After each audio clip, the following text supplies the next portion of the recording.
अस्सलाम वालेकुम एवरीवन, कैसे हैं आप लोग। तो आज हम बनाने जा रहे हैं मेरी सबसे फेवरेट डिश भिंडी। मैं इसे अपने स्टाइल में बनाना सिखाऊंगी, तो चलिए स्टार्ट करते हैं।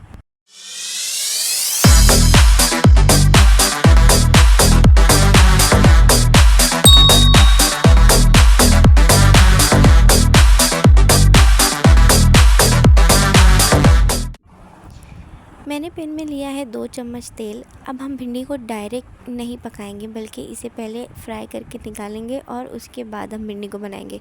बहुत सारे लोग क्या करते हैं, भिंडी को डायरेक्ट मसाले में डाल के बना लेते हैं, जिसकी वजह से भिंडी का टेस्ट उतना उभर के नहीं आ पाता। एक बार आप इस तरीके से ट्राई करेंगे ना, तो पक्का आपको ये रेसिपी बहुत पसंद आएगी।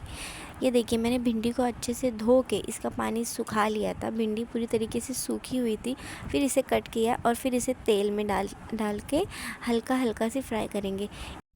यहाँ पर मैंने कोई भी मसाला यूज़ नहीं किया है, बस तेल में भिंडी को अच्छे से फ्राई करके निकाल लिया है। अब उसी पैन में मैं डालूँगी 2 चम्मच तेल, और यहाँ पर मैं डालूँगी 2 बारीक कटी हुई प्याज। स्लाइस में मैंने प्याज को काट लिया था। अब इसे हमको गोल्डन ब्राउन होने तक के फ्राई करना है। ये रेसिपी को आप एक बार दाल चावल से या रोटी से खा के देखिए, ये आपको बहुत ज़्यादा पसंद आएगी।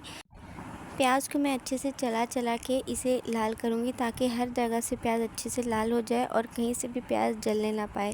प्याज को हमें ज़्यादा जलाना नहीं है, ना ही ज़्यादा उसको सॉफ्ट रखना है, बल्कि इसे नॉर्मल पिंकिश ब्राउन कलर में फ्राई करना है।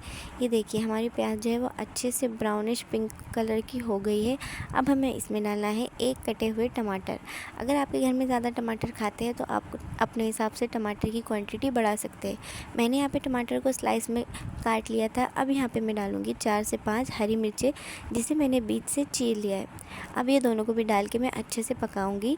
यहाँ पर हमें टमाटर को गलने देना है, जिसके लिए मैं इसकी लेड लगा के 5 से 6 मिनट तक मीडियम फ्लेम पे पकाने वाली हूँ।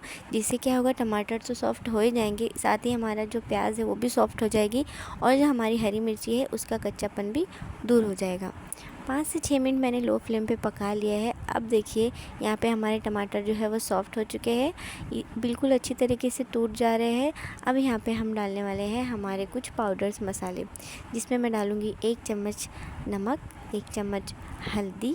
बस 2 ही इंग्रेडिएंट्स यहाँ पे हम डालेंगे, और एक्स्ट्रा कुछ भी ऐड करने की ज़रूरत नहीं है।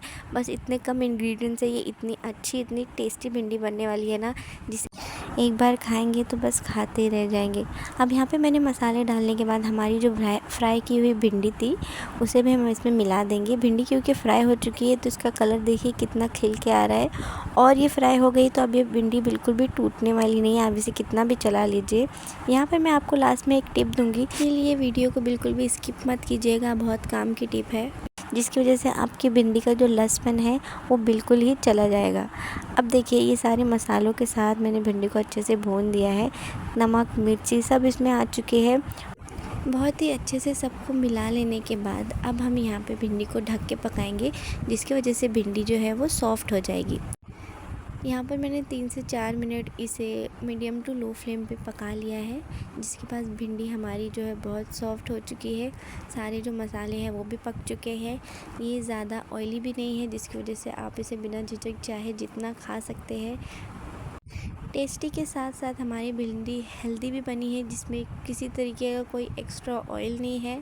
बस इसमें नॉर्मल से मसाले हैं जो आपके घर में इजीली अवेलेबल होते हैं। अब यहाँ पे मैं आपको बताने वाली हूँ वो सीक्रेट टिप, जो है नींबू। जी हाँ, यहाँ पे हम आधा लेमन जूस यूज़ करेंगे, जिसकी वजह से अक्सर क्या होता है, हमारी भिंडी में जो लसपन चिपचिपापन रहता है, जब हम लेमन डालेंगे, इसका जूस डालेंगे, तो सारा लसपन जो है वो ख़त्म हो जाएगा। हमारी भिंडी खिली खिली बनेगी, एक दूसरे में चिपकेगी नहीं। आप एक बार मेरी ये टिप को ज़रूर फॉलो करिएगा और मुझे बताइएगा कि लेमन जूस डालने से आपकी भिंडी का लसपन गया या फिर नहीं। यहाँ पर अगर आप चाहे तो चाट मसाला भी ऐड कर सकते हैं, जिसकी वजह से भिंडी का जो टेस्ट है वो डबल हो जाएगा। मेरे घर में ज़्यादा खट्टा पसंद नहीं करते, इसलिए मैं इसमें चाट मसाला नहीं डाल रही हूँ। एक बार आप इस तरीके से भिंडी बना के देखिए, आपका बहुत सारा टाइम सेव होएगा, प्लस आपके घर में छोटे बड़े सबको ये भिंडी बहुत अच्छी लगने वाली है। अगर मेरी वीडियो आपको अच्छी लगी और ये रेसिपी आपको पसंद आई है, तो प्लीज़ लाइक करिए, शेयर करिए, मेरे चैनल को सब्सक्राइब करिए। फिर मिलेंगे नेक्स्ट वीडियो के साथ। तब तक के लिए खाइए, खिलाइए, खुश रहिए। अल्लाह हाफिज़।